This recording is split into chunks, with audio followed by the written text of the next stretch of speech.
So shall we begin? Yeah, sure. Yeah, I'll reconfirm with Farhan so that.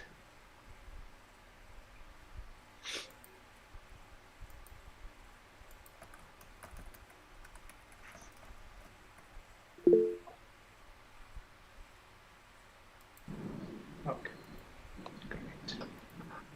So shall we begin? Yeah, sure. Yeah, I'll reconfirm with Farhan so that.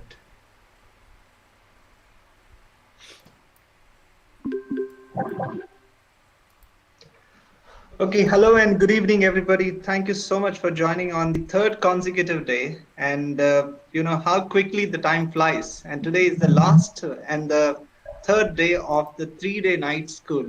And I'm already feeling sad about it. And in the past 2 days, we have seen, you know, what is Web of Life, especially from the systems approach. And yesterday we had a very wonderful and terrific, discussion on the food, particularly the food and the entire connectivity associated with, you know, how systems can actually influence the political systems, the biology, and also the psychology of food as well. So today it's going to be the last day, and we are going to talk about the building resilience.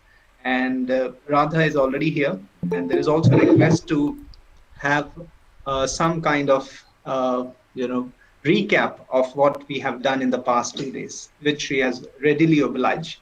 Let me quickly, tell you a word or two about Dr. Radha Gopalan, those who have joined today, and they may be wondering, who's this wonderful, environmental scientist. So, uh, Radha has received a PhD in environmental studies from IIT Bombay.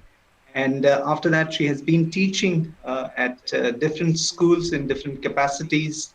And she is also the environmental consultant and associated with Azim Premji University as an adjunct faculty, and was also part of the publication that they bring. And she's a well-trained yoga teacher. Her interests are varied. You know, there are so many other things that she likes apart from environment as such. So I think with that introduction, I am going to hand it over to Radha. I once again welcome Radha to this third and the final day. Thanks a lot, Naveen.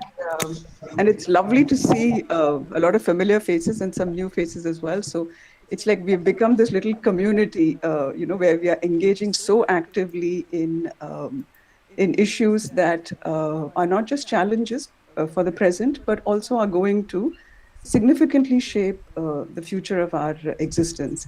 And so we started off on the first day, sort of putting forth a kind of a framework with which to view and try and understand these challenges. And the idea that was put forth was that if we were to look at the planetary challenges, or if we were to look at life on Earth, if we were to look at life on Earth as a network of relationships, then maybe we begin to understand life in a very different way. We stop looking at it, in the form of silos in a fragmented fashion, and begin to really understand these connections, interconnections, relationships, the cycles of life that exist, the rhythms and patterns. And through this understanding, can we then look at the challenges that we face? What are the causes of these challenges? And not just the causes that are that we often come across in terms of you sort of very specific causes, or we look at them as problems and solutions, but to really look at these as changes that happen around us in the environment around us, changes that happen in socio-ecological systems, and how and what is the response of the socio-ecological system to these changes, and then what is the new condition that results. And when this new condition creates a different situation, what is the response to that? Right? So this is not about discrete problem solution, which means you sort of see an end to something, because many of these things are not just one-off events. It's, they're not sort of it's not like we're trying to get rid of water pollution, or we're trying to get rid of something like that, right? Something very specific. But here we're looking at, and the way we look at these issues as well, the way we understand these issues as well, to really try and get to the relationship between various systems and subsystems in the socio-ecological sort of milieu.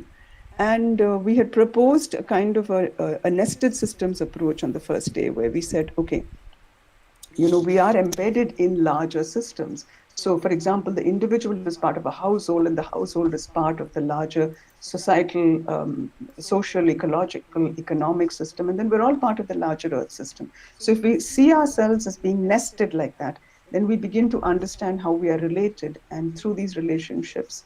So, why is it important to understand these relationships? It's because anything that is done at one point or at one level has an impact somewhere else. So only when we begin to understand these relationships and these hidden connections are we able to then make some sense of what's happening, and then therefore modify our responses so that the damage that is likely to be caused, or the degradation that is likely to be caused, could be mitigated or minimized.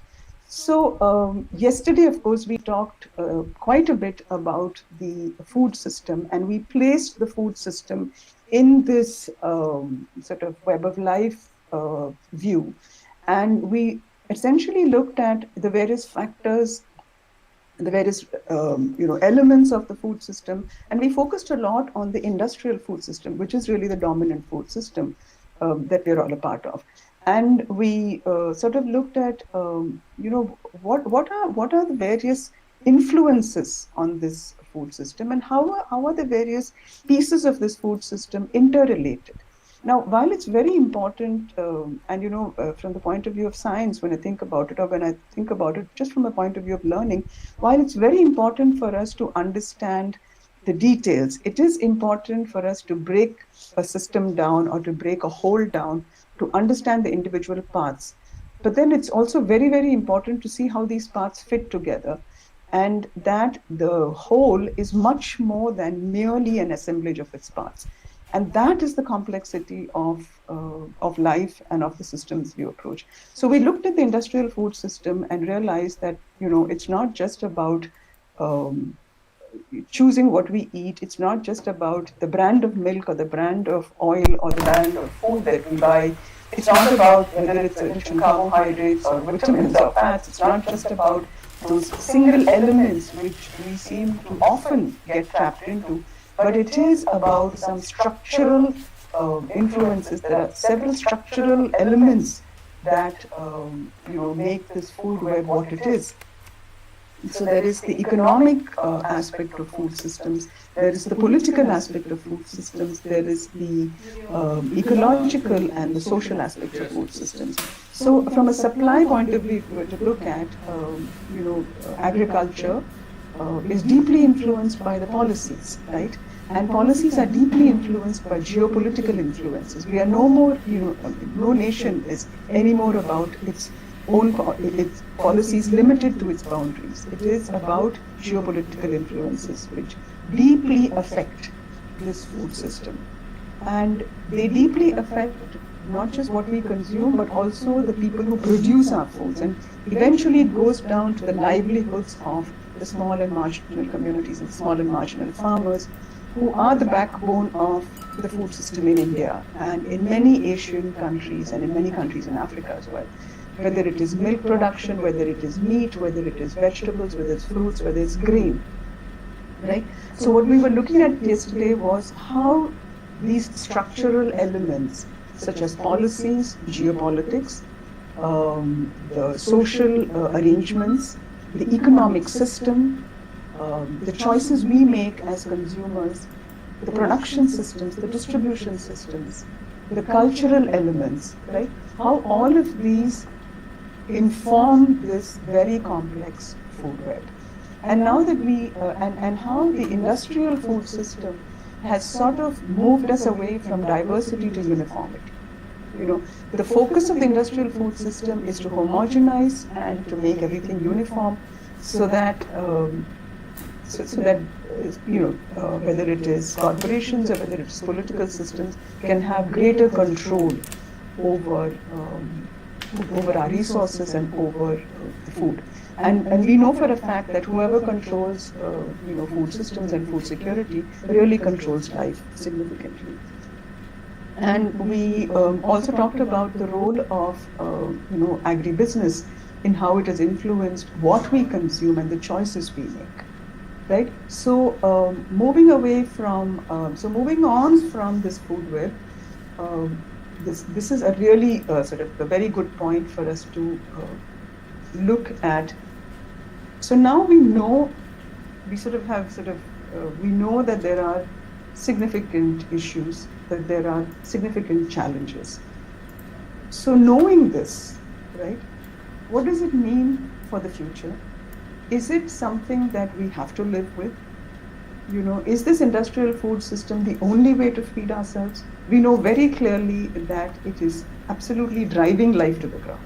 It's responsible for not just one of the biggest challenges that the planet faces, which is global warming-induced climate change, but also very, very recently what we're going through, which is a manifestation of zoonosis, which is again a manifestation of the erosion and the clearance of forests and natural ecosystems, to which one of the biggest contributors is the industrial food system. So from that point, I thought we would use the first few minutes to really try and bring about this connection between what we've been talking over the last 2 days to today. So this vulnerability of modern food systems that we talked about yesterday, we know that it's high, right? Even before COVID-19. So yesterday we were talking about the problems of long supply chains and how, because the supply chains were so long and they were concentrated in specific areas, the world's food system got impacted, right? But the vulnerability of these systems was well known even before what we're facing today, right? Whether it was the oil crisis in the 1970s, subsequently, as evidence, they kept mounting about global warming-induced climate change and how the large dependence on fossil fuel in modern food systems, okay, whether it is production, distribution, transportation, the huge dependence on that, and overconsumption as well. The huge dependence on fossil fuels, how that has contributed to global warming, which has then in turn induced climate change. And then in 2007, 2008, we had the big financial crisis where, what then was revealed to us was that there are several food crops which are being treated as commodities and which are being speculated about in the in trading markets. So then that in itself also had a significant impact, and that is what controls price fluctuations and price spikes all over the world, which in turn actually trickles down to impacting livelihoods of farmers who grow our food. Because and most countries in the world today are deeply integrated into globalization and into the global market. So when global prices begin to affect local prices, they deeply affect the livelihoods of people who produce our food, because it's no more about them receiving the purchasing price that they receive is not greater than their production cost. It's about driving prices down as much as possible. So for small farmers, small and marginal farmers, the purchasing price, the price at which their grain or their milk or their meat is purchased is at a much lower price than is required for them to produce it, which means they get into a debt trap. So this kind of commodification of food has seriously impacted livelihoods all over the world. And then we've also had the SARS and the Ebola outbreaks. There has been the African swine fever. So we've had epidemics before, which have very clearly pointed to this element of zoonosis that we talked about yesterday, which is the jumping of a virus or a bacterial infection from wildlife to livestock and then to human beings, which is sort of what has happened with COVID-19 through the SARS-CoV-2. And it's also happened with African swine fever and the whole bunch of viruses and disease-causing organisms that we talked briefly about yesterday. And then, of course, more recently, there have been the trade disputes, and the most notable ones between the United States and China. And India has also been a part of some of the trade disputes with the United States. So there has been a significant amount of market disruption that has happened as a result of trade disputes, right, of imports and exports. So that has also impacted modern food systems.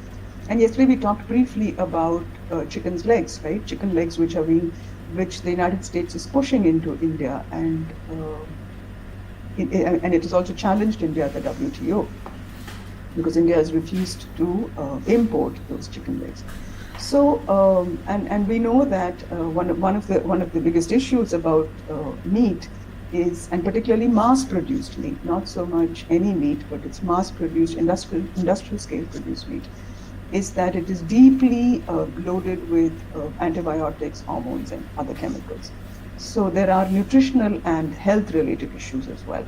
And also we know, we know from the COVID-19 experience that when you have mass production of, and particularly industrial scale production of livestock, then you do create crowding conditions which are very conducive for transmission of viruses.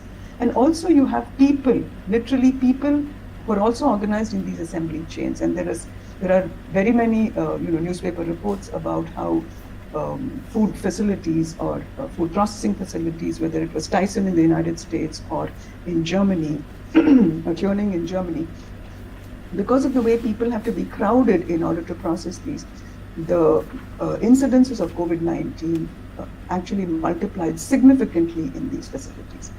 So therefore, the vulnerability, so what COVID-19 has done is basically it has, sort of bared this vulnerability, right?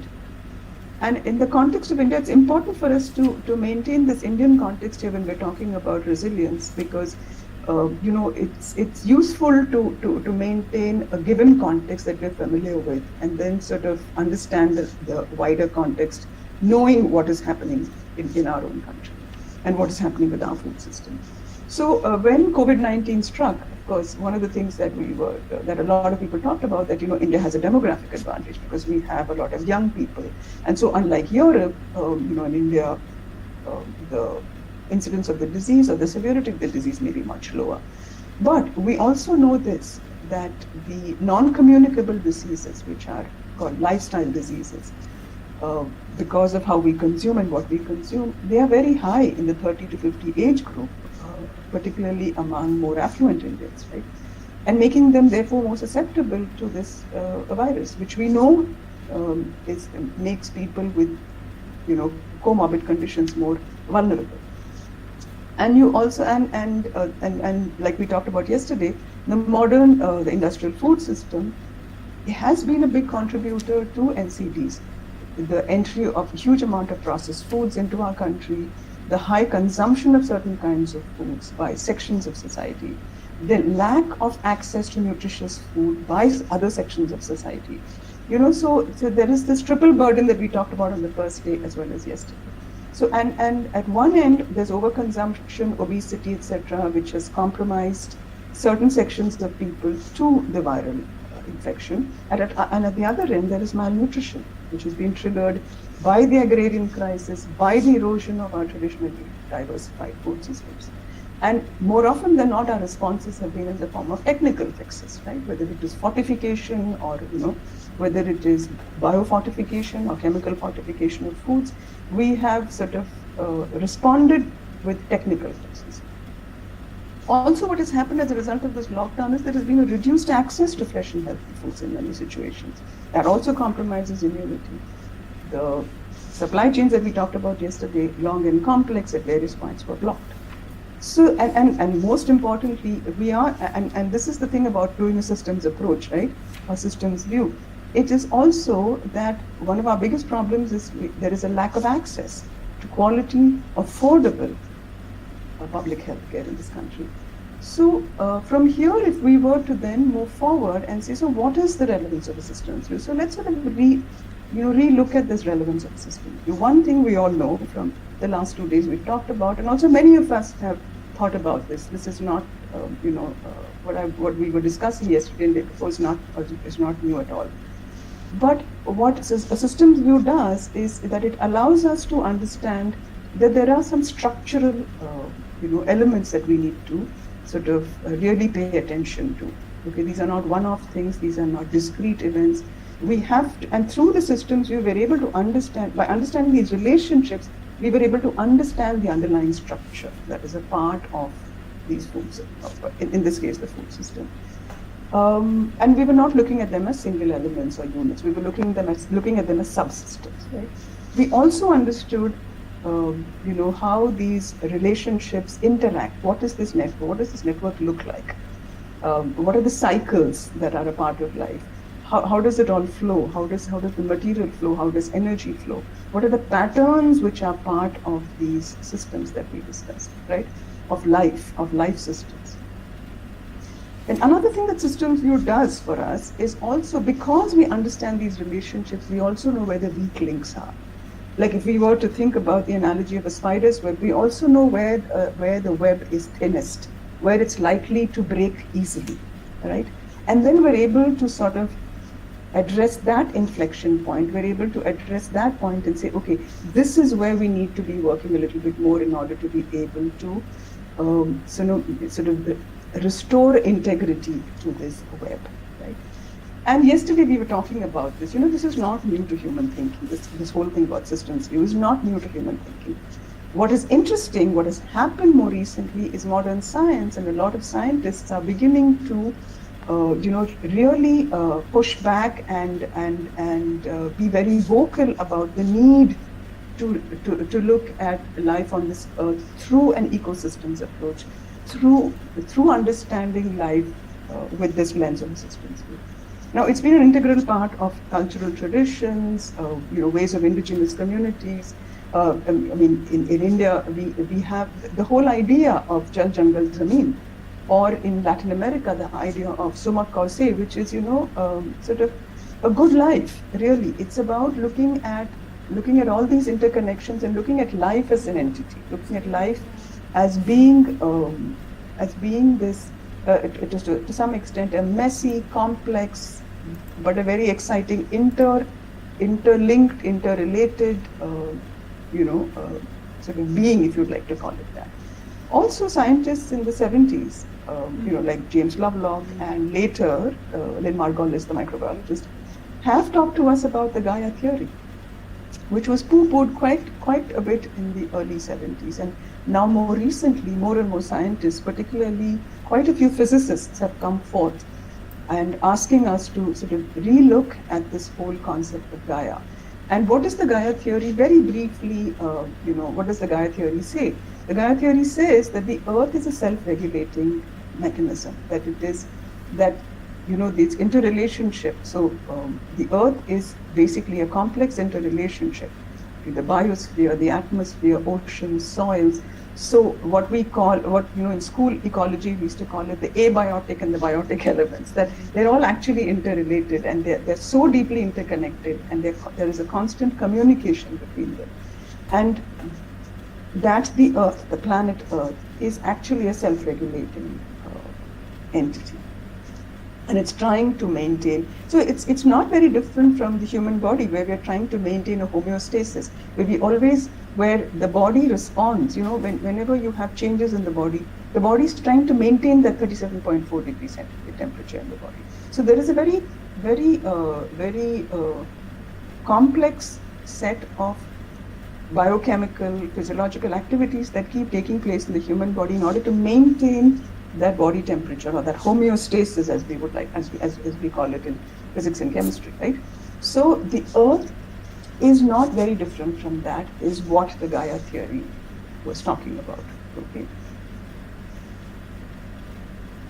And now here, I know that I'm sure you can't see the details in this cycle of life, but this is just an example from Adivasi community, the Savaras, right, who have viewed their life cycle, who have viewed their life, who have viewed their very deeply integrated with natural system life in this cyclic form. They have represented the relationships in this cyclic form. So here is a very very sophisticated understanding of interrelationships between agriculture, the festivals, the forests, the changes in the forests and in natural patterns and rhythms, for which they have ways of monitoring, because there are indicators that they use to monitor the change in, for example, fruiting patterns, flowering patterns, migration of birds and animals, the way animals respond to changes in climate, and how human beings have a very intuitive and a very close understanding of that because of the kind of approach to life that has been an integral part of many of these communities. So yesterday we were talking about, yesterday and day before as well, we were talking about the nitrogen cycle and the carbon cycle, which which biology or ecology teaches us. But you can see how sophisticated that understanding is in many of these communities. So yesterday somebody had asked, I think it was I'm not sure who it was, but had asked about the fact whether is this something new, and is this not something that we've understood, and what about indigenous communities? So now here is an example, and I'm just giving you this as an example. There are innumerable such representations that are available with indigenous communities all over the world. But this was just to provide an illustration of the fact that this is not new, but we seem to have moved very far away from this fundamental understanding of life on Earth. So now, very recently, like I was saying, a lot more scientists are pushing back very hard, particularly in the event of COVID-19, in nature communications. And this was one of the references that I had provided as as a reading that could be useful. And so the thing that a lot of scientists have been warning about and sort of are narrowing down to is this idea of consumption. That consumption is what is driving the planetary challenges. And yesterday, I think I talked about it very briefly, that it's affluent consumption, right? Because when we talk about consumption, there is this is another problem, right? When we talk about issues like population and consumption, there is a tendency to provide a very broad brush, right? Rather than sort of look at context, and rather than understand that broad brush just doesn't work because it is so context specific. Now, for example, when we talked yesterday about consumption of animal products, right? Yes, for affluent consumption of animal products and overconsumption of animal products needs to be completely re-looked at, and there needs to be a complete reduction in that. But you cannot apply that to somebody who is suffering from malnourishment and say that animal product consumption needs to be cut across the board and that it has to be a policy decision. You cannot, because at that level of malnutrition, it is animal products that provide the micronutrients that are required in order to move out of that state of hunger, that state of wasting, and that state of stunting or state of anemia. So therefore here, in this recent publication, scientists have specifically focused on the issue of affluent consumption and its relationship to capitalism and the economic model that is the dominant model today. So they've laid out sort of three things that they're talking about. It's through high consumption, through the fact that the affluent consumers are part of the capital class, which in turn then drives consumption norms across the population. So what have been the responses? So what does he say? How do we get out of this situation? So some of the and how do we build resilience, right? So some of the sort of suggestions that have always come forth have been, we need to have a technological change, right? And but technological change often, is very, very often it is seen as that it actually brings down some of the impacts that are caused as a result of the very many challenges we talked about. So technology becomes the solution. Then green growth, right? So green growth is also seen as a mitigation option, and there is a huge push towards green growth as well as to what is called the Green New Deal in the United States. Okay, so where of course renewable energy and renewable technologies, right? So now we have to understand this, right? When we're talking about moving forward. Now, renewable energy also has resource requirements. It also requires land. It requires rare earth elements. It requires energy, right? It requires energy in order to be able to produce these technologies. So when we talk about renewable energy, we talk about green growth, and these scientists have put forth the idea that any kind of growth, right? When we talk about growth, it is always pushing a demand for resources. It is pushing a demand for, energy sources, right? So it's very, very important to talk in terms of consumption. Yeah, even when we talk about the Green New Deal or green growth, it is very important to look at it from the point of view of consumption.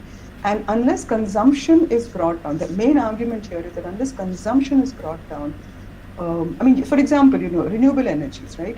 Renewable technologies, unless you bring down, you have to accompany renewable energy or renewable technologies with a reduction in consumption of energy.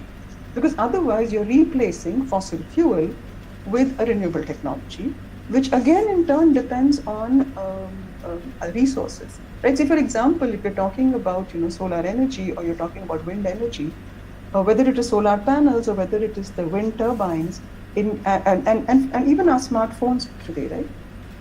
They have a huge demand on lithium, on rare earth elements, which are mined in under conditions which lead to tremendous amount of environmental contamination, and more so in parts of the world which have a significant number of indigenous communities and marginalized communities.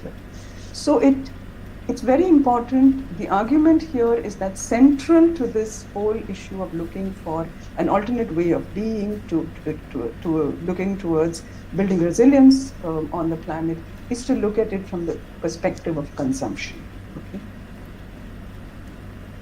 And so here again, some of the things that we talked a little bit about yesterday are reiterated in this paper as well, where it says that the imperative, therefore, is to look at a structural change in the socio-economic system, right? We need to be redefining many of the socio-economic ideas that we take for granted, or we are conditioned to believe that there's no other way to be, right? Also, with a very strong need to re-examine and understand what are globally considered benchmarks, like say, for example, the Sustainable Development Goals that the UN has put out. So it's very important to first understand, question, really look at what do these mean. So I've just taken one example, right? So the Sustainable Development Goals, there are 17 of them, which are aimed for greater sustainability by 2030. But one of the goals there, SDG 8, talks about decent work, which is, and economic growth, right? And again, economic growth. So what does this economic growth mean, right? Because it can be very contradictory if you're looking at if you're looking at the definition of economic growth as we see it today, and if we are not looking at this issue of consumption. And the definition of economic growth, any classical economist will tell you, is so closely linked to consumption, isn't it? So, and then also another imperative that this paper talks about is the shift in relationship between the state, the citizen, and civil society. And a lot of this we did talk about yesterday as well. Okay, so like, for example, even with COVID-19, right, there has been such an authoritarian response to COVID-19. And a lot of public health specialists have talked about, particularly in India, we've had leading public health specialists who've said that, civil society and community, it should have been strongly led by civil society and community, so that we understand why we are doing some things and not have to bring it down through the use of military and military force, right?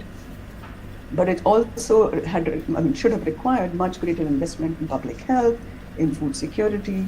So instead of that kind of an approach, most countries have led through an authoritarian response from top down. And of course, education is such an important part of any kind of approach, thinking that we're going to do for the future, that we need to do today for the future. And in that, interdisciplinarity is a very, very important element to, and this is where systems thinking and being able to break silos and move reasonably seamlessly to be able to communicate with each other, to be able to use a shared vocabulary is so important.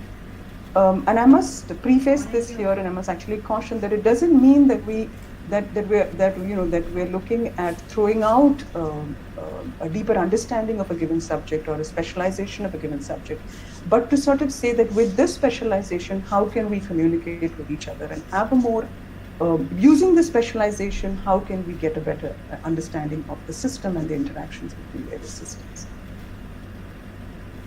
So what is the proposal for the future, right? So where are we, what should we really be thinking about?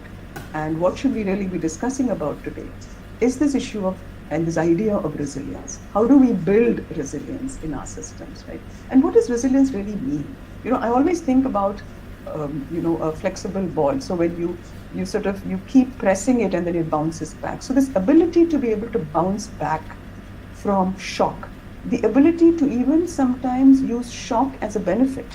Now that, in very simple words, is what resilience is.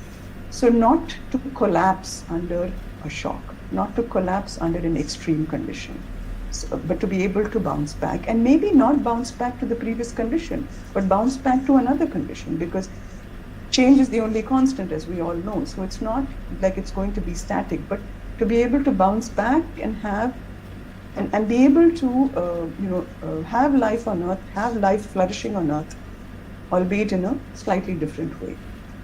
So what is very fundamental to resilience? I mean, there are various factors that contribute to resilience, but one very critical element of resilience is diversity, right? And diversity affords several things. Diversity allows for adaptive capacity. Now, adaptive capacity is this ability to be able to sort of come back from a difficult situation. Now, how do we come back from a difficult situation? We have to be equipped with the right skills and tools to be able to come back from a difficult situation, isn't it?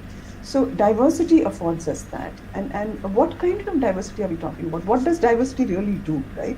It gives you multiple paths. Now, yesterday we talked about, how industrial systems build uniformity and homogeneity. So, for example, in a large monoculture plantation of, for example, wheat or rice, right? If a disease hits that field, it's complete decimation of that entire crop, right?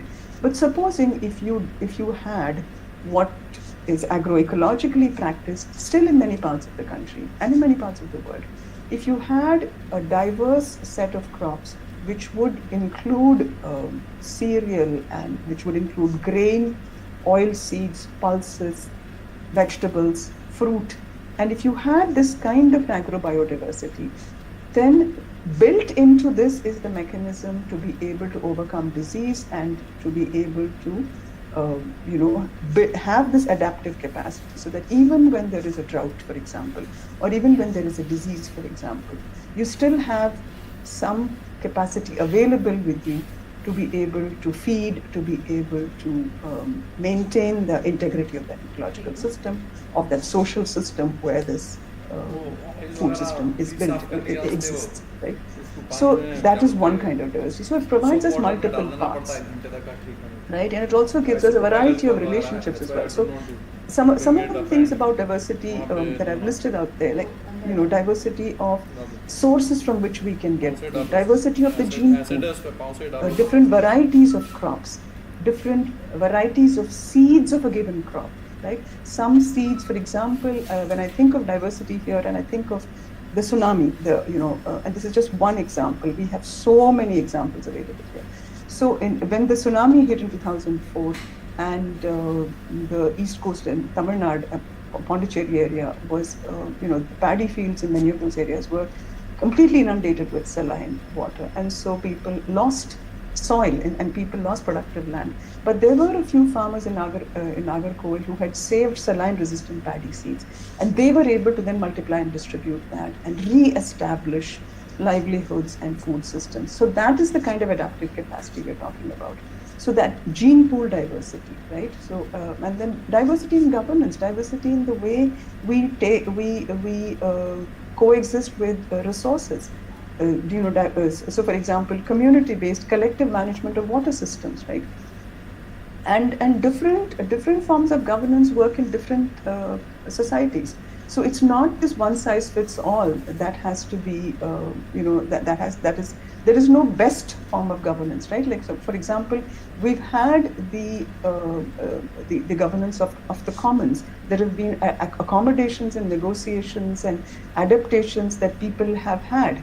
Yesterday we talked a little bit about the Darfur situation, where you have pastoralists, and in India this is, I mean, there are innumerable examples where pastoralists and settled farmers have coexisted, where pastoralists have come on to settled farmers' land when there was residual stubble, so that their animals could graze on it, and left behind the dung.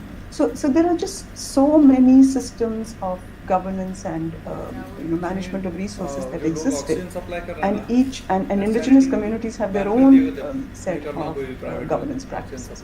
So so there is a diversity there. Then there is diversity of knowledge of how do we of how do we grow things, of how do we use water, of how do we build homes, right?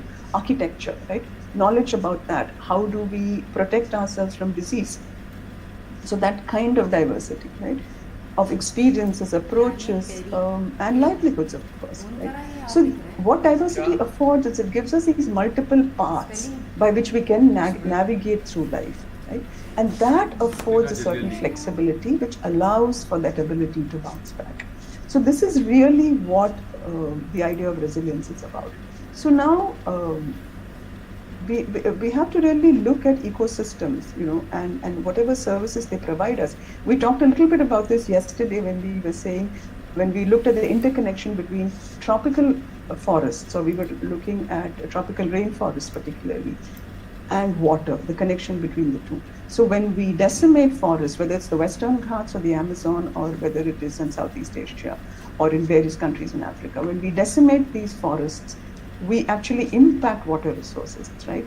And that leading to water scarcity, which then in turn, today we are finding how important water is, and how critical it is in the suppression of this disease transmission that we've been talking about. We have to keep washing our hands, right, as a means of disinfecting ourselves. So water is such a significant ecosystem service that is so closely connected to this issue of clearance of forests, and there again its relationship with zoonosis. So there are several seeds of resilience that are available for us, right? And I want to point to many resources. There is one which is the Vikalp Sangam. They have put out some resources. Then People's Archives of Rural India, Pari, has a whole bunch of stories of how people have, what people have gone through and how people have also built resilience.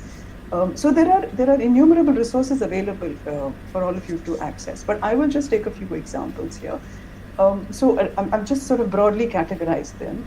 So restoring human-environment relationships, right? Now, there's a very, very fascinating work that has happened in Niger by this one single farmer called Yakuba. And what he did was by understanding how termites exist in nature, and all of you know this, you've seen termite hills. And if you actually look at a cross-section of a termite hill, or if you look at a termite hill that has collapsed, you will find that underground there's this channel of, it's almost like this canal, like this water system channel there. And there is always moisture at the root of termite hills. And there is the symbiotic relationship between termites and fungi, which allow for degradation of wood and therefore returning of nutrients back to soil. So Yakuba had actually looked at this, had been observing termites, and then the termite hills that were destroyed, that had sort of collapsed, he used those channels and made similar channels all over a very dry landscape. And people in the surrounding village thought that he was really being stupid because they hadn't had rains for a long time.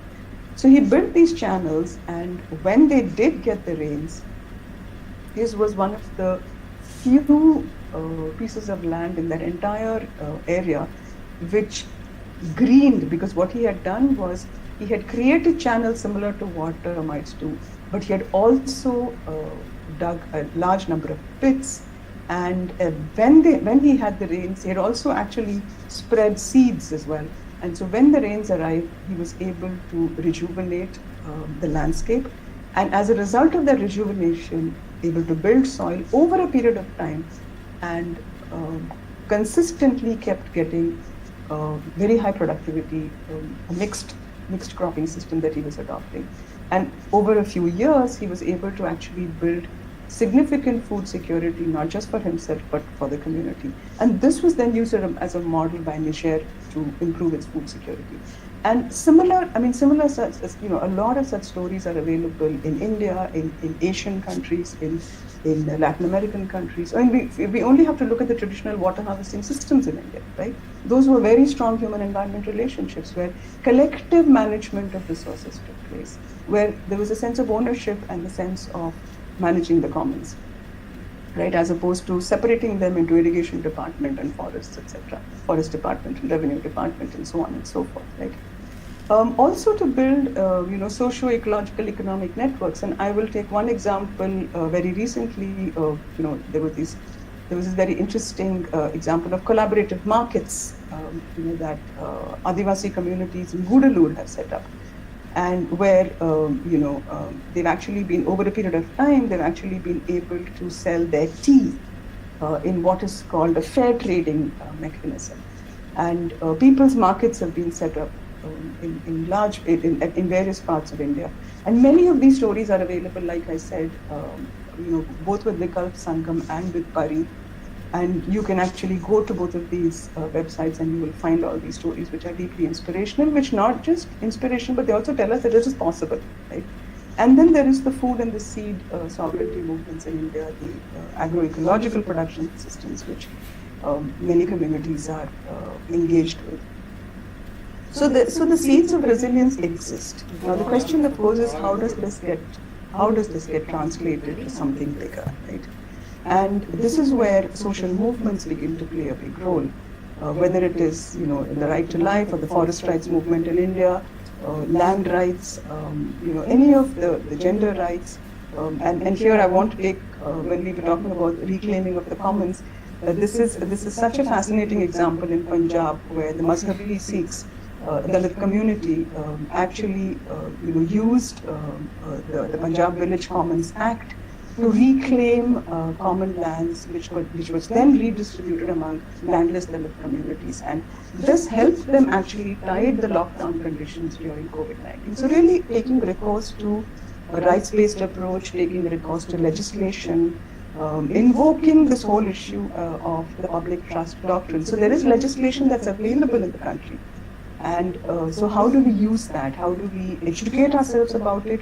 And this is what increasingly we all have recognized this, but increasingly more and more people are recognizing the role of social movements and the role of these examples that are available all over the country to bring about this ability to be resilient. And the other question, of course, is examples are fine, they're all local, etc. But is this transformation really possible? And we do have examples of both Cuba and Kerala. Not that they are perfect, but they have shown us that even at a country level or even at a state level, it is possible. Through policies, through investment in education, through investment in primary health care. It takes time, right? But it has to begin. Okay. I mean, often when I provide, when we have discussions, I always hear this, comment saying, this is all fine in places where they've invested, but what about the rest of the places? So the thing is, it's not going to happen overnight. And we can talk more about it when we have a discussion, because I'm very excited to hear what everybody else thinks about these things. So both in Cuba and in Kerala, it was this investment in food, in food systems, in local self-government, in public health, in education, which has resulted. And Cuba's example is unique because they built it on a fossil fuel-free system they started this in 1991, and they have shown us that it's possible at a country level to do that. And I can definitely provide references if people want to read more about these things, because we are sort of at 7:55, and I think it's sort of important for me to stop at this point so that we can have more of a discussion. We can take this in discussion where we talk about, what's the role of us as consumers. We did talk a little bit about it yesterday that, the choices we make do impact what brands are available and how, and what is available in the market. They do impact demand. But, we don't make these choices in a vacuum, and we really do not have free choice as consumers. A lot of our choice is directed by advertisements, by aspirational standards set by the affluent consumption that happens. So that's very important for us to think about it, because often, particularly policymakers and at a global level as well, individual responsibility is made to be very big, right? That, you need to take responsibility for your life. Yes, it's important. However, we also have to push for accountability of structures and institutions. So the only way the only way that we can contribute to building resilience is to be able to work at multiple levels. There are several emerging frameworks. People have talked about, say, they've said, okay, we should have this avoid, shift, improve framework where we have to avoid some things, like, for example, the need to travel by reimagining our cities. We should shift how we travel from personal transport to mass transport. We need to improve the kind of vehicles we have. So, more and more earlier ways of thinking are emerging, particularly in the time of COVID-19. And this has actually come in a very, very recent publication. So more and more scientists are sort of coming out of this whole understanding and from a modern scientific perspective, particularly, it is a huge shift of moving towards a more systems approach as opposed to a more discipline-focused and specialization approach. I'm rushing a little bit because I really want us to have more time for discussion. And I'm going to leave you with this sort of last thing, is to think about the fact that, is it possible for us to have multiple worldviews? Because that's the only way to really enable resilience, and this is from the Zapatista movement, which is a world where many worlds fit. And that is how it is. It's not about uniformity. There is a dominant narrative of uniformity, but there exists and there continues to exist a lot of diversity. So how do we actually tilt the scales so that diversity becomes the narrative as opposed to uniformity? And one last point is about this issue of trade-offs. We talked a little bit about it yesterday, and we have to think about this because trade-offs is often thought of as not a very, in not a very complementary fashion. It's almost as we are settling for less. But that's really not true, right? I mean, we are making trade-offs at every point in our life. And trade-offs are a very important element of, it's almost like the middle path, which is something that we really need to think about in the context of resilience. Because you want to be able to keep bouncing back so that life on the planet can be sustained. And trade-offs is a very, very important aspect of it. So I'm going to sort of stop here and say that, I'd like to leave you with this idea that, how we respond to all our challenges and crises, it has to be structurally very different from what has caused us to be where we are. And I'm going to sort of come out of presentation so that we can talk.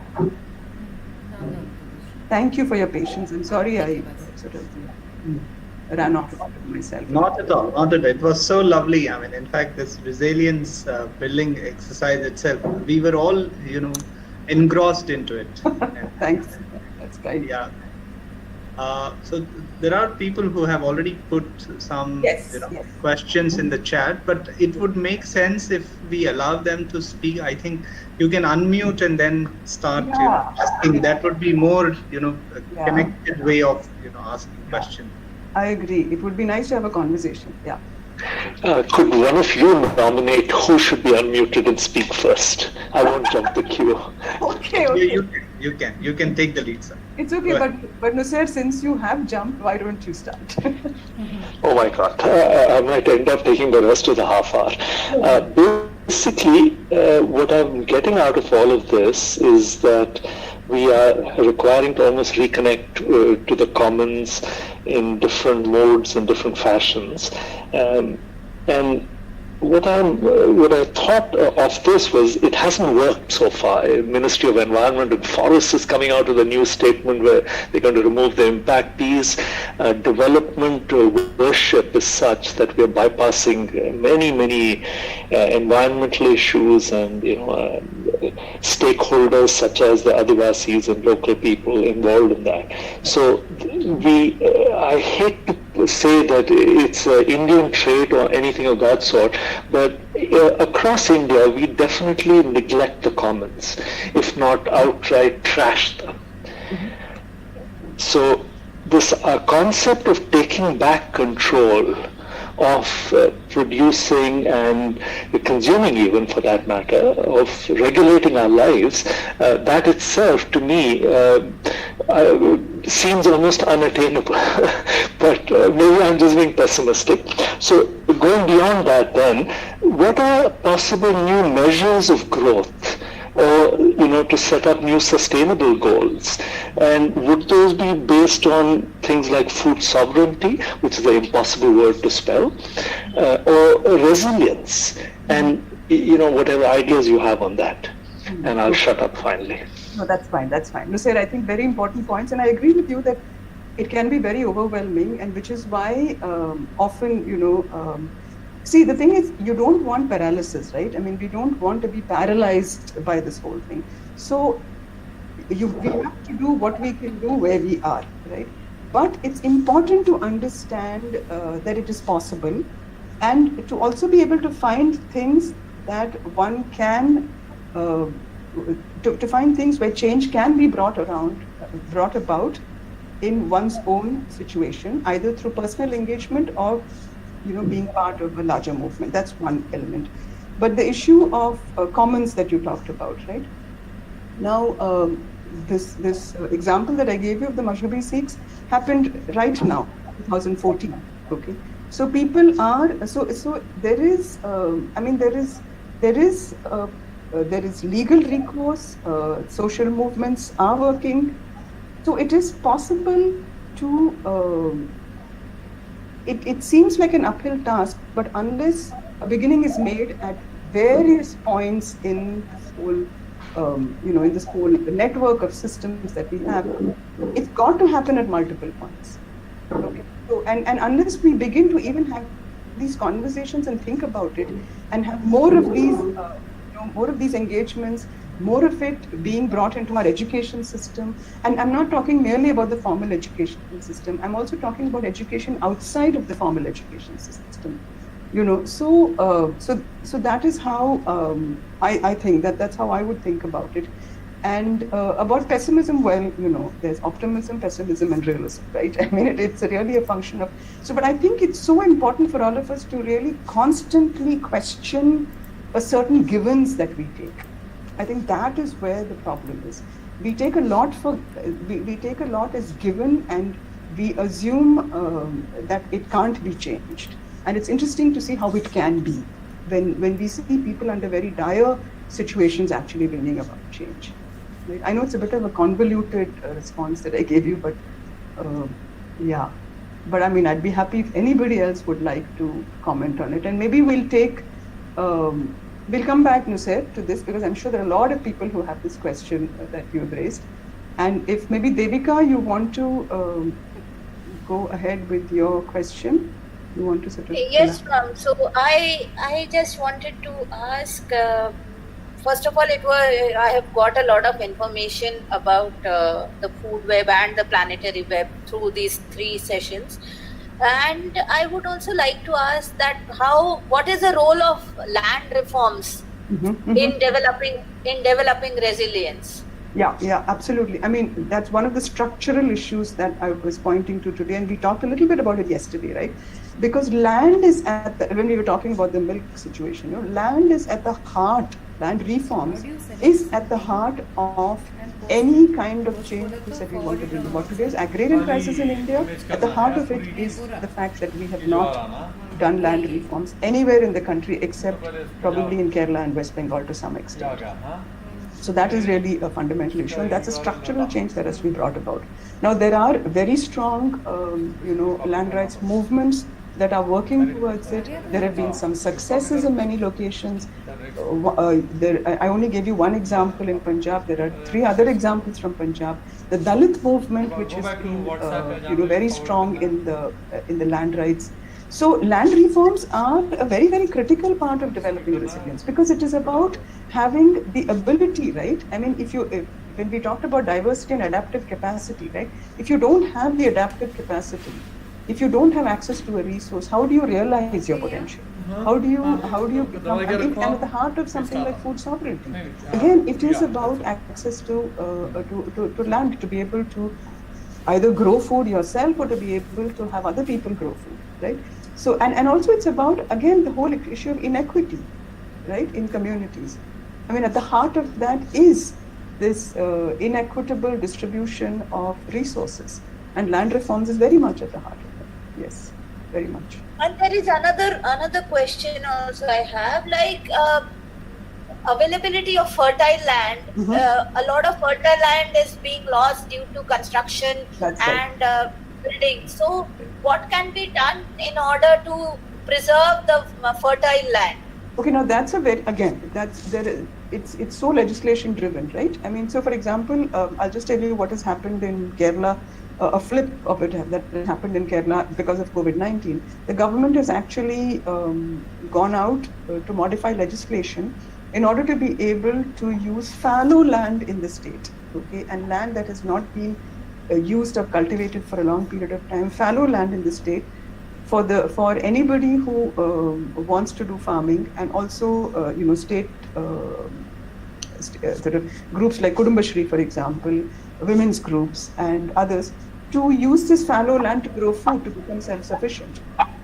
So legislative change has been, so there's actually been a change in legislation to accommodate that. So the owner of the land does not lose ownership of the land, but the land gets used by somebody else to grow food. Okay?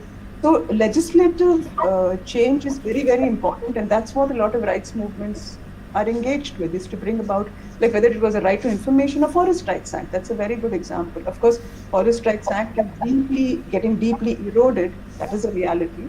But it is largely through these kind of, which is where social movements, create those inflection points. Yeah. So let's see if somebody else, not at all, let's see if somebody else wants to, has a question. I think there's one question here, which is, kindly give a link for this example of dry land flourishing with extensive channel building, right? Yeah, do you want to go? Yeah. It's Alamelu, right? Yeah. Yeah, one minute, ma'am. As far as Tamil Nadu is concerned, as you have said, before 5 years back, there was many dryland farming. Dryland farming was the huge sector of the farming in Tamil Nadu, but now we have lost that. We are mainly depending on we are also converting the drylands to a irrigatable land. That's right. Yeah. Which is causing a lot of havoc, and everything is being ordered now. If you cut out your video, then the bandwidth may improve, right? If you cut out your video and keep the audio, just mute your video and keep the audio. You may be, I think this may be better for you. So it will be,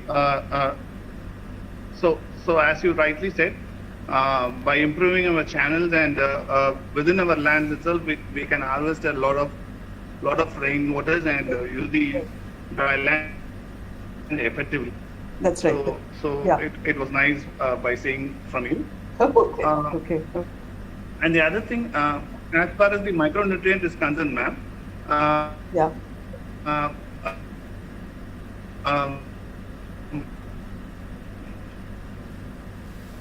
Moringa, which is flourishing in Tamil Nadu, is being glorified in Africa. Australia is now. Alameda, maybe can you put it into the chat box? Then I can read it out to the others so that we can, if you have the audio. So while Alumelu is actually putting it into the chat box, Nusser, you had a point here about please do give the successful examples of transformation in Cuba and Kerala, and I think some amount of it, I just sort of rushed through it a little bit, but I'd be very happy to share the readings or the references which will give you a little bit more detail, much more detail about the exact mechanism. Yeah, So that might be helpful. there are a couple of comments and a question, I think, by Sanjay Gadale on Facebook Live. So I'm just going to put that copy paste into the chat box. Okay. Yeah, you may have a look at it. Yeah, sure. Okay. Can our sustainable practices actually bring a balance with the growth and consumption as humanity? Well, again, when we use words like sustainability and sustainable practices, it's so important for us to sort of define what it really means. What is, what do we understand as sustainable practices? And if we truly understand it in the context of ecological, economic, social, cultural, ethical, emotional, I mean, that's so many levels. Can it actually bring a balance with the growth in consumption and as humanity? Well, that is the attempt, isn't it? I mean, that reducing consumption, when we say reducing consumption, we're talking about consumption of a certain kind and in certain context and for a certain section of society, right? And how real is the Malthusian conundrum? Is there a need for regular extermination of humankind to allow the balance between growth, sustainability, and consumption? I am not sure. I am not a big, I don't know. See, the thing is also, if we were to go with the Gaia theory, right? I mean, at some point, the regulation of the planet will be such that it will probably result in, not so much. I don't think humankind will ever get exterminated. And I would like to go back to what Yuval Noah Harari, the historian, has talked about in the 3 books that he's written. And I must say, I tend to have an agreement there that I don't think the human species, it's not about extermination in one go of the human species. In some form or the other, life will continue to exist, and possibly the human species will also continue to exist, if not in this form, in some other form. But what we're really talking about, I think, when we talk about sustainability and its relationship to consumption, is that we are questioning the fact that today human activity is dominating the regulation of planetary conditions. And that is what needs to change, because there is a fundamental problem right there, because we are impacting the existence of many other life forms. So that is really the issue. So yes, I mean, we go with this hope that sustainable practices, at the heart of which is a reduction in consumption. And remember, sustainability is a journey, right? It's not like we take a practice and it finishes. Like, for example, if you were to take water consumption, right? You reduce water consumption, right, by fundamentally by the amount of water that you draw. Then the water that you use, you recycle, you reuse it in as many ways as possible, right? So then that brings about a shift. So maybe you have just reduced the amount of water that you consume, but can you reduce it further? In where have you reduced it? So for example, if we were to take rural and urban areas, right? Urban areas, because we use flush toilets, by that very condition, it's a default condition where we consume much more water than in a rural environment.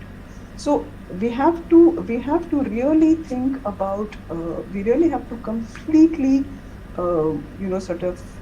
transform our way of thinking at one level, but we also have to think about restoration, right? And we also have to, and we talked a little bit about it on the first day and yesterday, that we're really, in the context of forests, when we said, you remove forests and then you plant trees, and isn't that enough?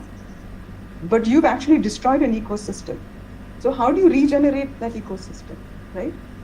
The focus should be on regeneration. And I think that's what Madhu is also saying here, that we need to go beyond sustainability now. And sustainability, again, the way it's defined, the way it's understood, there is just so much, and I alluded to the whole sustainable development goals thing, right? So there is so much confusion there in this understanding of sustainability, because in its true sense, when we talk about sustainable development, it's a bit of an oxymoron, because at the heart of sustainable development is unfettered, is economic growth. And we really have to, there are several schools which are talking about ideas of degrowth, talking about, Nusser was talking about how are you going to, ways of measuring our well-being, ways of measuring our fulfillment, ways of measuring success, not through the standard economic indicators of GDP, not through not through such indicators, but is there other ways of understanding or attaining, not just self-sufficiency, but a kind of a flourishing or a sense of or well-being.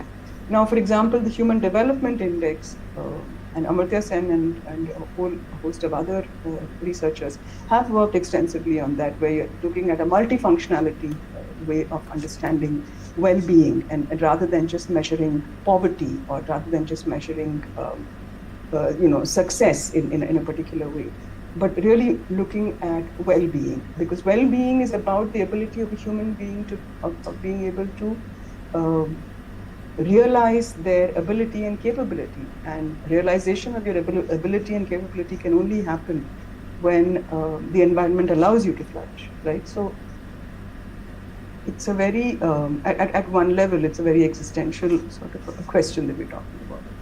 Alarmelu's point about that moringa, which flourishes in Tamil Nadu, is glorified in Africa as a micronutrient, and oats being grown in Australia is glorified in India. So, I mean, also that, moringa and several other things are being called superfoods, right? Which always were part of traditional diets, traditionally diversified dietary systems. So yeah, I mean, we really have to step away from this, silos, this fragmented issue of, like, say, for example, when we talk about nutrition, right? We talk about it in terms of carbohydrates, proteins, fats, as opposed to talking about it as food. And so these are, some of the ways of thinking that have to change. And if we want to really build resilience, it's restructuring, really. That is what is important. So I've sort of gone on and rambled on for too long. So it'd be really nice if more of you, we can have just a free-flowing conversations. There are no answers at the minute, but at least allows us to think aloud about our lives. That's true. Yeah.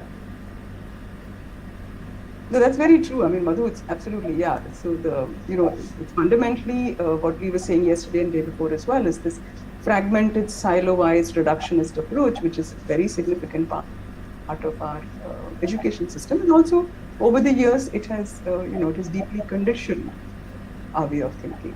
So, yeah.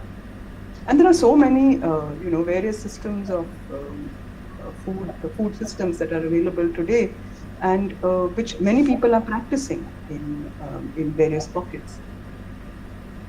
So the question is, how does there are several questions here. One is, like we said, it's not that there is a model that has to be replicated, but whatever we build, whatever systems we build, or whatever we rejuvenate, regenerate, recreate, it has to be very context specific. It has to be contextual.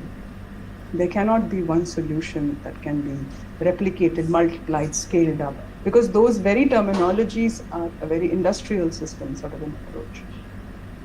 And what's interesting is that, recently in Nature, there have been three articles written by, very conventional scientist teams, which are pushing for a re-evaluation and re-look at capitalist economic systems. So it's kind of interesting to see this discussion being put forth by traditional scientists. Some of them are physicists and some of them are biologists. So there itself I see a lot of hope in this shift in thinking. I was speaking to one of the agricultural scientists at a place called NAM here. Mm-hmm. There is an agricultural research institution, So he was of the strong proponents of having this laboratory meat and food produced in the laboratory where it tastes similar to the original meat. Right. Yeah, and also he is of the opinion that we don't need acres of land. Even with few acres of land, you can provide food to the entire city. So could you just tell something about this whole concept of growing food in the laboratories? Well, if we were to sort of even look at it at a very simplistic, from a very simplistic perspective, even superficial, right? If we were to look at it from a climate change perspective, okay, I'm just going to talk about a couple of dimensions. One is the climate change perspective. From an ecological perspective, you have to construct these laboratories, okay? So that in itself expends enormous amount of fossil fuel. So that's a very simple argument for it, okay? But a more complex one is that what happens to all of the livelihoods, right? What happens to the livelihoods of all of the farmers? What happens to the smaller, isn't it? I mean, so how, so I don't understand the justification for something like that, right? I mean, land, to make land more productive and to get more out of a piece of land, agroecological practices do that immensely well. And there are so many agroecological practices that have evolved. There are so many schools of agroecology, whether it is biodynamic farming or permaculture or natural farming. I mean, so many practices that are available, but one is looking at practices that are unique to a given context. So you adapt the practices that are unique to that given context, right? From where it is absolutely possible to, and we talked a little bit about the nutrition per acre yesterday, right? As opposed to the yield per acre, right? Yeah. So also we're talking about it from an the integrity of an ecosystem, right? So when we talk about something like laboratory grown food, we're talking about an enormous input of external resources, which are by and large, again, extractive in nature, requiring some definitely intense forms of energy. So I think that is where I mean there are arguments of this nature also for production of meat. That we should be producing meat in laboratories. So yeah. Yeah, I mean, to avoid the violence that we do to the animals and so on. Right. A whole bunch of ideas. That's right. I mean, there are many, right? I mean, many people are grappling with this whole question. But then but then again, it comes back to the fact that when you grapple for answers, if we are approaching it with a sense of looking for a end solution, unfortunately, that doesn't exist, because you respond to a change which creates another condition to which you respond again, right? So there isn't an end to this process, right? So even when we talk about sustainability is this journey of, minimizing your impact on the planet. And so there is no end to this journey. That's something that we have to understand. And once we begin to understand that, then the approach becomes very different. So Vignesh has a question here, or your thoughts on population and how long will it take to move to rural side development from urban to decongest densely populated cities? I think we talked a little bit about this, yesterday as well on the first day about population, right? Yes, I mean, there is a reality, of course. If there are more human beings, there is going to be a greater demand of resources. That's a direct relationship. But to say that, and this was what was the original theory, both Paul Ehrlich, the population bomb, saying that it's developing countries who are producing more children, and therefore, the impact on the earth, on the planet is very high, and so less children need to be produced. Okay, but then to sort of push that as the only argument, that is where there is a problem. Because if you were to look at the consumption of a few affluent, of a small percentage of the affluent consumption, it is, I mean, if you were to look at per capita consumption numbers, right? If you were to compare that, there is it is very, very evident from any data that is being put out there that affluent consumption has such a big impact compared to, so it's not just about population, is my point, okay? And one has to focus significantly on consumption as well. And how long will it take to move to, I'm not sure I understand. Vignesh, if you want to unmute yourself and ask the question, that might be easier. Because I'm not sure I understand what you say, what you mean by how long will it take to move to rural site development from urban. So Vignesh, please feel free to unmute and ask the question. Or put your point across here.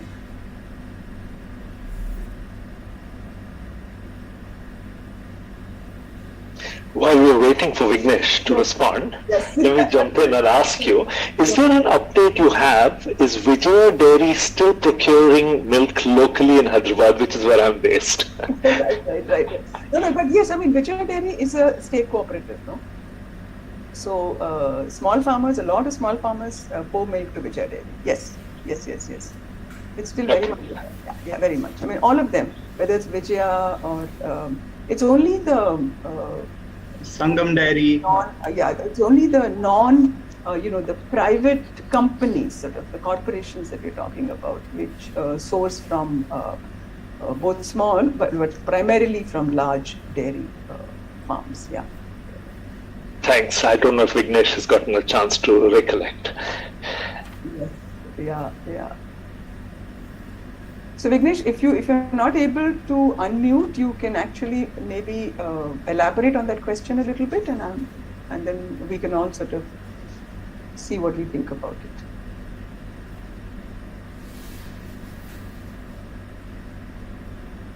Okay, so in India, everyone's moving to cities in search of jobs. Yeah, but there's a lot of reverse migration that has happened now.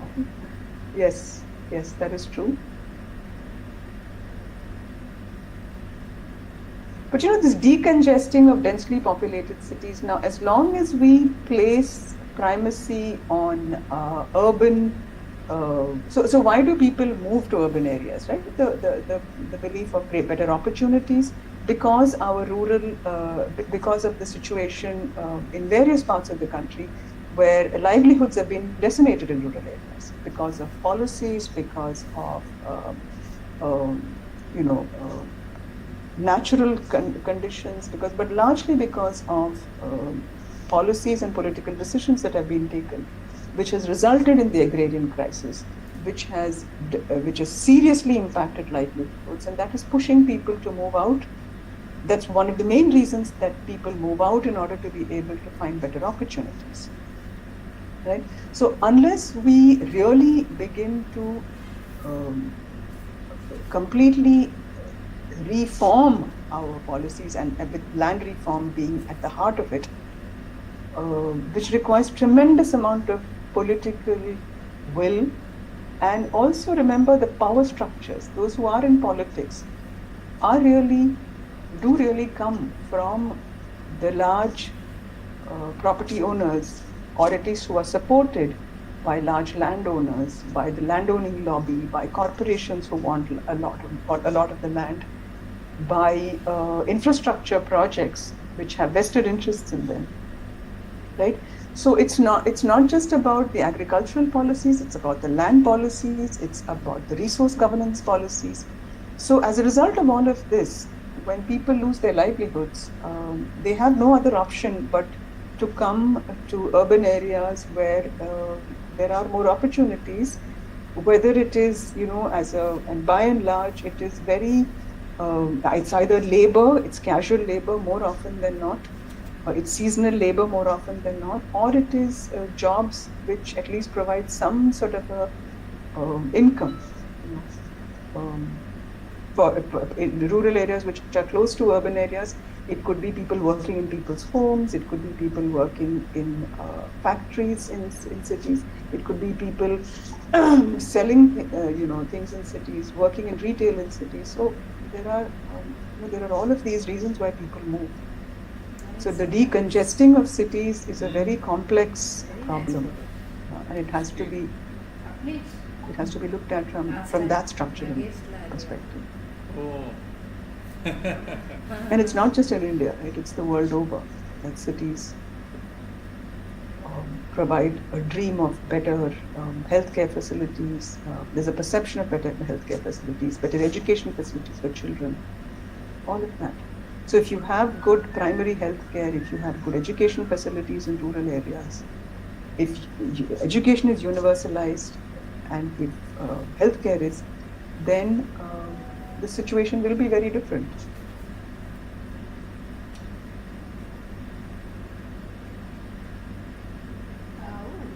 Yeah, that's true.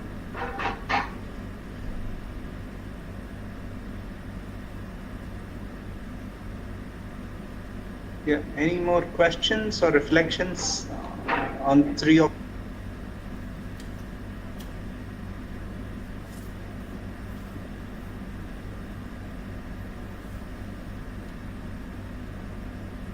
Yeah, actually, if anybody has any reflections or even thoughts on, what we've sort of gone through the last 3 days, that would be wonderful as well. I mean, we can sort of, there is no, we can't wrap this up with a neat bow and walk away, unfortunately,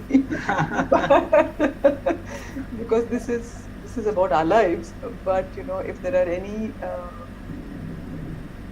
larger and larger reflections or comments. And there's one from Madhu where she's talking about water. It's a big part. Yes, I mean, as they say, the wars of the future are going to be fought over water, as they were over oil till now are going to be fought over water. It's absolutely. Yeah. So any comments, any reflections, any thoughts, that would be great. No, I was just thinking, because I also teach at a private university where the students feel that nature is infinite, and it is so much of abundance that it gives, and you can actually go on consuming more and more. Right. So that kind of perception we need to change, right. And they feel that they have the affordability, right. They can buy things. Right. So if at all there is a change that we need to begin, it should begin from the individual, I feel. Yeah, that's true. That I agree with you, Naeem. I mean, the individual has a lot of responsibility, but I also feel it's increasingly important for the individual to begin with oneself, but also to engage with the collective. Because, the way society is today is that at an individual level, many people do many things, right? But the engagement with the larger collective seems to have sort of morphed into something else, and I think one of the things that I would really like to say is, these discussions can be sometimes overwhelming, can be sometimes very discouraging as well.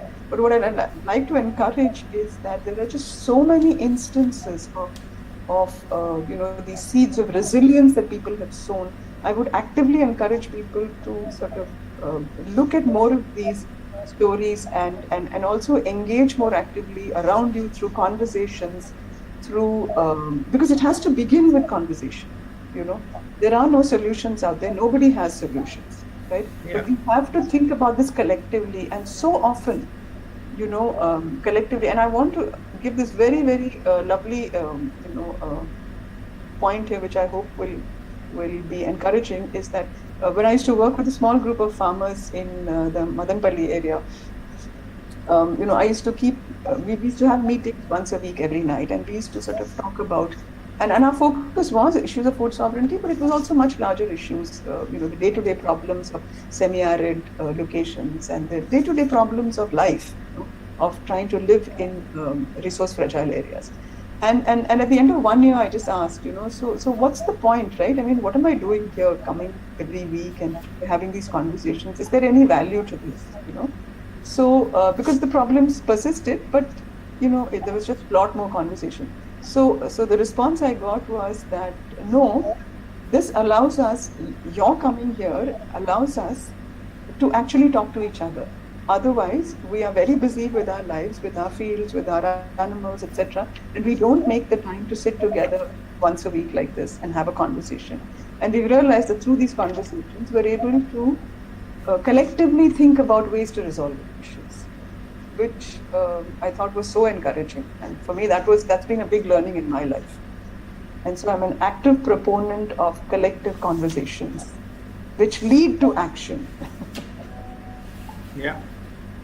Yeah.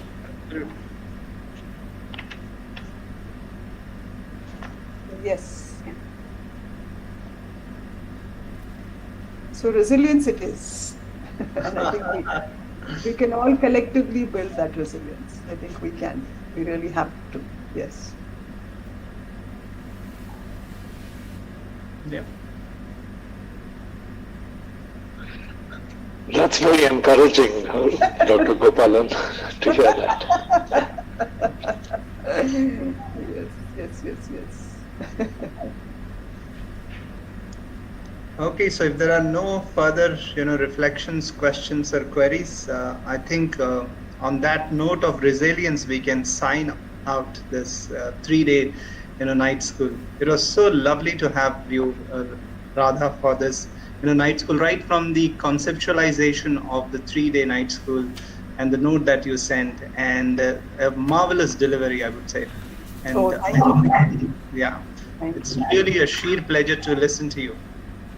No, thank you. My God, I mean, it's so difficult to, sort of put these pieces together like this, and I'm not sure, and because it's a conversation, it was actually very, very encouraging for me that we have so many people and we could all sort of, talk to each other and think collectively. So then I decided that since this is a collective conversation, I will just put some thoughts out there and we can take it from there. But thank you all. I mean, this has been for me, it's been a hugely learning experience because of the points, the questions, all of the engagement that we've had. And I'm very, very excited because I think we have another community now. Yeah. And somebody had asked for my email. I put my email out there. So, if there's any way that I can sort of share anything with you, be great. And I look forward to continuing this conversation, actually. Definitely. And Lamakan would look forward to have you time and again. Oh, I would love to. You've unleashed something, Naeem. Yeah. Yeah. Thanks. Okay, on that note, thank you once again. I thank you profusely from my bottom of the heart and personally, and also on behalf of Lamakan for making your presence felt throughout the 3 days. And look forward to your company again. And thank you. Thank you. Thanks, everyone. Naeem, you didn't tell her about the gorgeous venue that Lamakan offers when COVID is past. I do know. Radha was supposed to come to Lamakan. Okay. We would have had this conversation, at the backdrop of this wonderful, marvelous stone behind it. But thank you so much, and all the best to everybody. And we're all in this together. So if we all have to, whenever we want to jump off this, unfortunately we can't jump off this boat. So let's try and sail happily. Yeah. Thank you. We look forward to seeing you later. Thank you. Thank you very much. Thank you a lot. Bye-bye. Yeah, and take care. Thank you, Radha, and thank you everybody for joining and making this, a grand success. Thank you very much. Yeah. Bye-bye.